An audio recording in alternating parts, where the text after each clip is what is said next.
একেবারেই ভালো যাচ্ছে না পাকিস্তানের রাজনৈতিক পরিস্থিতি। কিছুদিন ধরে পাকিস্তান তেহরিকে ইনসাফ পার্টির সরকার বিরোধী অবস্থান সহিংস পরিস্থিতিতে রূপ নেয়। এর পরপরই দেশটির সরকার আন্দোলন ঠেকাতে কঠোর পদক্ষেপ নেয়। কিছুটা পিছু হটতে বাধ্য হয় পিটিআই।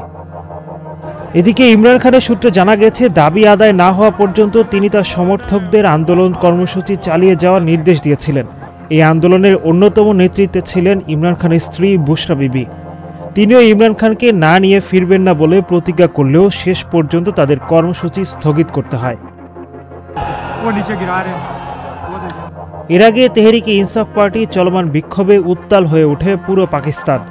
পরিস্থিতি নিয়ন্ত্রণ করতে দেশটির কেন্দ্রীয় সরকার রাজধানী ইসলামাবাদে সেনাবাহিনী মোতায়েন করতে বাধ্য হয়েছিল। পরিস্থিতি নিয়ন্ত্রণ করতে দেশটির স্বরাষ্ট্র মন্ত্রণালয় আর্টিকেল 245 ধারাতে একটি প্রজ্ঞাপন জারি করে।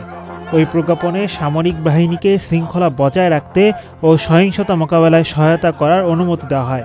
প্রজ্ঞাপনে সেনাবাহিনীকে অরাজকতা রোধে যেখানে প্রয়োজন সেখানে কারফিউ জারি করার ক্ষমতাও দেওয়া হয়।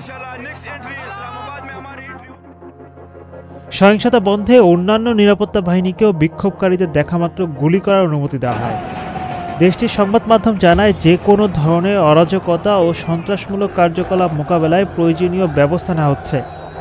বিশৃঙ্খলাকারীদের বিচারের আওতায় আনতে তাদের চিহ্নিত করা হচ্ছে। শ্রীনগর হাইওয়েতে একটি মর্মান্তিক ঘটনার পর ওই সিদ্ধান্ত নেওয়া হয়। জিও নিউজের এক প্রতিবেদনে বলা হয়েছে, সেখানে পিটিআই সমর্থকরা রেঞ্জার্স কর্মীদের উপর একটি গাড়ি উঠিয়ে দেয়। এই ঘটনায় 4 জন রেঞ্জার্স নিহত হয়েছেন এবং 2 পুলিশ কর্মকর্তা সহ 5 জন আহত হন। দেশটির নিরাপত্তা কর্মকর্তারা বলছেন, আইন শৃঙ্খলা রক্ষাকারী বাহিনীর উপর হামলায় এ পর্যন্ত 4 রেঞ্জার ও 2 পুলিশ কর্মকর্তা নিহত হয়েছেন। এছাড়া শতাধিক পুলিশ সদস্য আহত হয়েছেন। তাদের মধ্যে অনেকের অবস্থায় আশঙ্কাজনক। পিটিআই সমর্থকরা তাদের কারাবন্দী নেতা ইমরান খানের আহ্বানে ইসলামাবাদে প্রবেশ করতে চাইছে। তারা রাজধানীর ডি চকে জড়ো হয়ে দাবি পূরণ না হওয়া পর্যন্ত সেখানে অবস্থান করতে চান বলে জানা গিয়েছে। এদিকে খাইবার পাখতুনখোয়া প্রদেশের মুখ্যমন্ত্রী আলী আমিন গান্দাপুরের নেতৃত্বাধীন পিটিআই বিক্ষোভকারীদের গাড়িবহর আটকাতে 2 দিন ধরে রাজধানীতে নিরাপত্তা লকডাউন জারি রেখেছেন।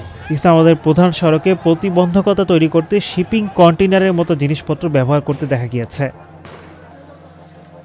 সবশেষ গত 27 নভেম্বর ব্যাপক ধরপাকড় ও আটকের জেরে ইসলামাবাদে প্রায় 3 দিন ধরে চলা বিক্ষোভ কর্মসূচি প্রত্যাহার করে নেয় ইমরান খানের দল পাকিস্তান তেহরিকে ইনসাফ পার্টি। দলটির কেন্দ্রীয় মিডিয়া সেল থেকে এক বিবৃতিতে এ তথ্য জানানো হয়।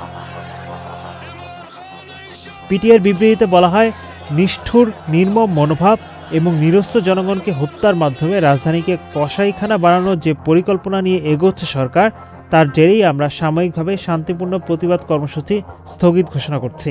পিটিআইয়ের প্রতিষ্ঠাতা ইমরান খানের নির্দেশনা অনুযায়ী পরবর্তী কর্মসূচি ঘোষণা করা হবে বলেও উল্লেখ করা হয় বিবৃতিতে। সাবেক প্রধানমন্ত্রী ও দলের প্রতিষ্ঠাতা চেয়ারম্যান ইমরান খানের মুক্তি, সরকারের পদত্যাগ এবং সংবিধানের 26তম সংশোধনী বাতিলের দাবিতে গত 24 নভেম্বর ইসলামাবাদ অভিমুখে রওনা দেন পিটিআইয়ের বিভিন্ন স্তরের নেতাকর্মী ও সমর্থকরা। গত 26 নভেম্বর তারা ইসলামাবাদের গুরুত্বপূর্ণ এলাকার ডি চকে এসে পৌঁছে বিক্ষোভ প্রতিবাদ শুরু করেন।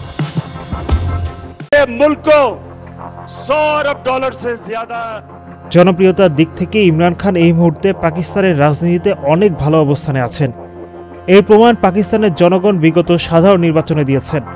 দলীয় প্রতীক এবং তার দলকে নিষিদ্ধ করার পরও স্বতন্ত্রভাবে নির্বাচন করে তার দল এককভাবে সবচেয়ে বেশি আসনে জয়লাভ করেছিল। পাকিস্তানের রাজনীতিতে অন্যতম প্রভাবক সেনাবাহিনীর সমর্থন হারানোই ছিল ইমরান খানের ক্ষমতা হারানোর একমাত্র কারণ।